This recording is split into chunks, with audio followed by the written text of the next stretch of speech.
enough time has passed where I believe like I have the right to ask you whether or not there's an update on my son's murder case, because I've heard nothing, and it's unacceptable. Right now it's an ongoing investigation, and there's really not much that we can report. But does that mean like you have no leads, you have no evidence on anything? Because what about the nanny? The nanny didn't like catch a eye color or anything. Like, how could someone break into my ex-wife's house without a trace like that and get away with murder, literally? No, that's not it. It's just whatever leads and evidence that we do have, we can't disclose that to the public and even people close to the case, because again, it's an ongoing investigation. There's just things that aren't adding up. Like, is the nanny being questioned more? Did she open the door? Like, I don't know. It just doesn't make sense to me. I'm sorry, we can't disclose information like that. Every little detail matters in this case. And it's really paramount that we keep things close to the vest. Or is the chest? I'm not too sure. And my fear right now is that this killer is already out of town. Maybe this killer's in a whole different country by now. We hope that's not the case. But if it is the case, we will hunt down that person and find them and bring them back to Serafina Town. Have you heard from my ex-wife? Because everyone under the sun who I know knows her has been trying to contact her, and like, she's not answering her phone, she's not talking to people, and I'm worried about her. If you're really worried about her condition, or if she's okay, you can always do a welfare check on her. I would be able to do a welfare check on her. Yeah. It's a valid concern you have, and she's not returning calls or anything like that, so yeah. I can't do that right now. I feel like that's wrong. Maybe down the line, if she doesn't like talk to people more, then I'll consider that. But can I be informed of like any updates about anything with this case? If there's information that we can disclose without it compromising the ongoing investigation, then we will give you that information as soon as possible. But right now, we're just trying to turn over every stone. All right.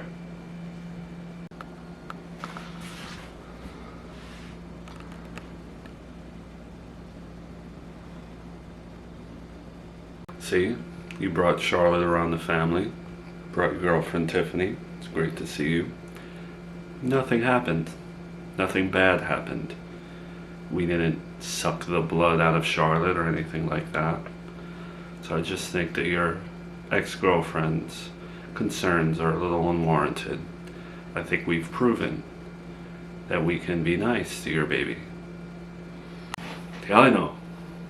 I just want to respect Miranda's wishes in terms of who gets to be around Charlotte, but since she's not returning my phone calls, it's fair game.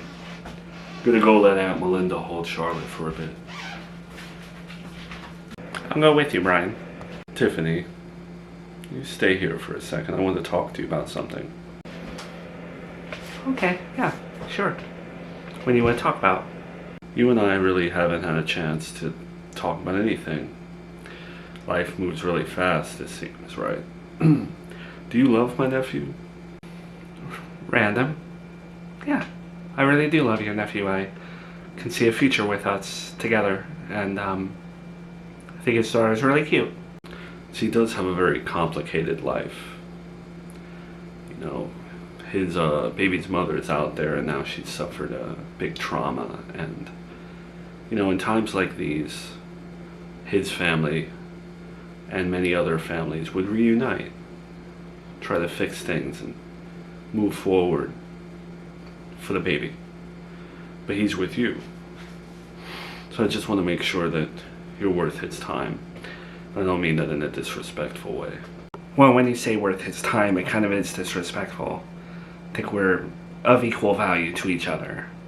I'm not trying to win any awards here. All I'm saying is, if there was ever a time for him to go support his baby's mother, it would be now. And she's a very strong woman, if I had to pick anyone to run this church with, Brian, it would be her. But that's only because I don't know you that well. I've never heard Brian talk about running this church or having any interest in it, and I don't think that his ex-girlfriend would either, especially with the things that she's going through now. She also has her own career, so I don't know how that would really work out for you. I need to ask you this question. Hypothetically, if you were to get married with Brian, would you give him a lot of children? We haven't really crossed that bridge yet. I am on board with having children, not giving him children. Don't know how many. Don't know if we're there yet. We are still a new relationship, so. Okay. Because you have to understand, as someone who runs a church and has his image out there and has a reputation to keep, Brian already has a baby with a woman that he's not married to, and of course she's a miracle baby, but he's still not with his baby's mother. Ideally, if I were writing this grand story that we're in, I would put Brian back with Miranda so that they could get married and have a really godlike home. But I don't think that's going to happen. So I need to know that what he's doing next, it's still godlike. It's still an image I want to put out there. So him potentially marrying you, having a family, while also taking care of his miracle baby, that's something I could potentially get behind. Well, I also don't think that Brian's really caught up in how your image looks or anything like that. I think he's just focused on himself and his family and his daughter and our relationship, so I don't really think it correlates back to your church or your images or anything like that. It's also kind of strange that you're planning out a whole birth plan for me. Well, plans like this, that happens in families, you know. I did pretty much raise him, so I care about him a lot. And he may one day take over this church. And I can't have someone taking over my church when he's got a baby out of wedlock, who's a miracle baby, yes. But a baby out of wedlock where he's paying child support to one woman, and then he's with some girl who he's never married and has never sired him any children. It's not an image that should be out there while he's running a church, trying to get the values of families out there. We like to project family values. Does that make sense? When it comes to me and Brian's relationship, we take things day by day, and I don't really have anything else to say about any of that stuff. Okay, yeah, that's reasonable. All I'm saying is don't hurt my nephew and don't hurt the image of my family. You seem like a very nice and intelligent girl, and I was rooting for you before I found out the backbone and such captivating backstory that his baby's mother had. So, it's not that you're competing with her, but I would honestly much rather him get back with her. Certainly it sounds like I'm competing with her, which I'm not. I compete with myself, and that's it. I frankly don't care who you want Brian to be with. It's about us, not his family. Prove me wrong, that's all. How about fuck you? That's not winning you any brownie points. This conversation is over. I think you know where I stand. Now go with Brian. Just get out of this room. I can't wait to see how he reacts when I tell him everything you just said to me and how rude you've been. Is being direct rude? Is just telling you my preference rude?